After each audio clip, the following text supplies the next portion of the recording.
He's angry about mortgages. It's Angry Mortgage. He's swearing. He's cursing loud. He's old. He's opinionated. And he's been doing this so damn long. This program is about mortgages, and this is mortgage advice, but the advice may not apply to your situation. Contact licensed mortgage professionals for specific recommendations before you make decisions about mortgages. You may not agree with Ron, but if you don't, he thinks you're wrong. Oh, and did we say there is a lot of swearing? This is one thing that's true. A very, very bad economy pushes a Bank of Canada governor to consider deeper and deeper cuts. I'm old. You're young, but I'm old, and I've watched this. This has happened. This is the way it works. So all you people who think that a falling U.S. dollar or falling Canadian dollar versus U.S. is going to suddenly restart inflation, we're going to go back to 8%, you're not correct. No, we can't sustain 8% regardless of what happens. I think we need to put on a common sense hat. Sure, stats are great, but people are suffering right now. And if we have job losses and people are going to suffer more, that Toronto bubble busting site, holy moly, that's who's going to be like, oh, rates are going up towards 8%. Wait for this imminent crash. Well, we're getting the crash in the condos. I mean, the little tiny dog crate condos are... You think that's sustainable in the sense it's going to last long term, the condo crash? Yeah. You think so? It's going to grow in severity, sure. In spite of the fact that we're not building in 4 years' time. So if you go by Urban Nation... No, I'm only talking about 2 years. Okay, well, that's expected. Like, I love Urban Nation. I love how they do their stats. Builder versus immigration versus what's coming in. And Sean Hildebrand goes... No one's building. 4 years from now, we're going to have a shortage. So I'm with you on the 2 years. I think there is a softness. Those people sitting on the fence going, oh, can I get a good deal? Go look. You know, it's going to be, it can only have a bad outcome. We've got another between 32 and 40,000 of these small units are going to come to completion. These are projects that started in 2020. They're going to come to completion over the next 2 years, 2020, 2021. They're extremely overpriced. They're priced up in the $1,200 to $1,400 per square foot range. Resale selling for $900, and it's going to be bad. And we in a recession, we both agree, in a recession, people move back in with their parents. People get roommates. You mean the generation that never moved out? Sorry. Yeah, well, okay. There's that. Some of them moved out, but they may be going back. Look, we just know this. We know this. We know that if there's precarious employment, that we're watching rents go down in GTA. Yeah.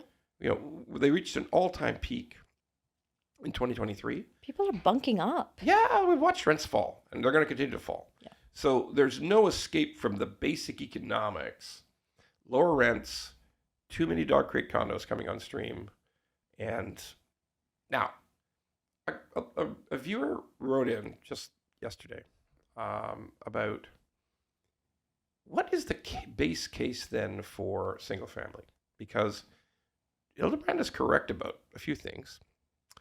He's correct that we will eventually hit zero on new starts for condos. Mm-hmm. Okay, and the important thing to understand too, and to give Urban Nation props. They've also talked about this, that since 2018, single family has just fallen off a cliff in Ontario. GTA is really, really bad for single family development. So what I tell everybody is, people, because I constantly get this question, I constantly get this comment, will this condo crash spill over into low rise, spill over into single family? No, it'll impact on... This rental stuff will impact on townhouses a little because a lot of the newer townhouses for the last 5 or 6 years were purchased as rentals. We know this. Okay, you've done a few, right? So you do a lot of downtown real estate, right? I don't hide the fact how much I love Toronto, and Toronto seems to like that and come to me. So well, God bless you. So they should. But I would guess that a bunch of those townhouse deals are rentals that you've done in the last 5 Lots years. of them, and we have the conversations of 20% down versus 35% down, but even the flip side of it is just learn the math. People get stuck on percentage, people get stuck on whatever it is. And I show them, so you're out $300 a month out of pocket. That's $3,600 in a year. Can you take that hit? I think understanding what it is that they're taking a hit on may explain. Not just thinking I'm subsidizing somebody's rent as an investor. Sure you are, temporarily. But there's a value increase. There's something else to be had. I'm with you in the sense that it's doom and gloom. I don't know how much I agree that freehold will be impacted as much. But what's wrong with raising a family in a condo? North America teaches us differently. Yeah, that 480 square foot condo is pretty tough to raise a family in. Says who?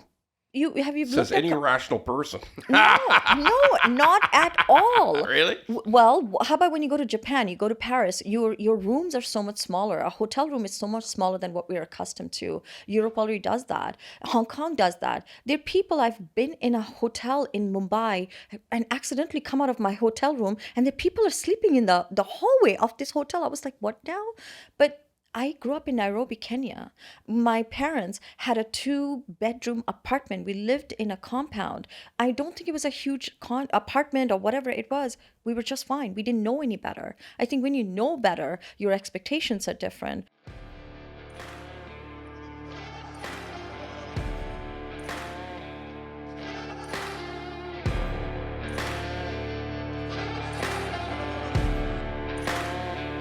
If you like the pod, well, don't just sit there. Go to YouTube, Apple, Spotify, and all the other ones and like the pod. And don't forget to subscribe so we can keep being angry at mortgages and swearing about mortgages. Angry Mortgage could use your support.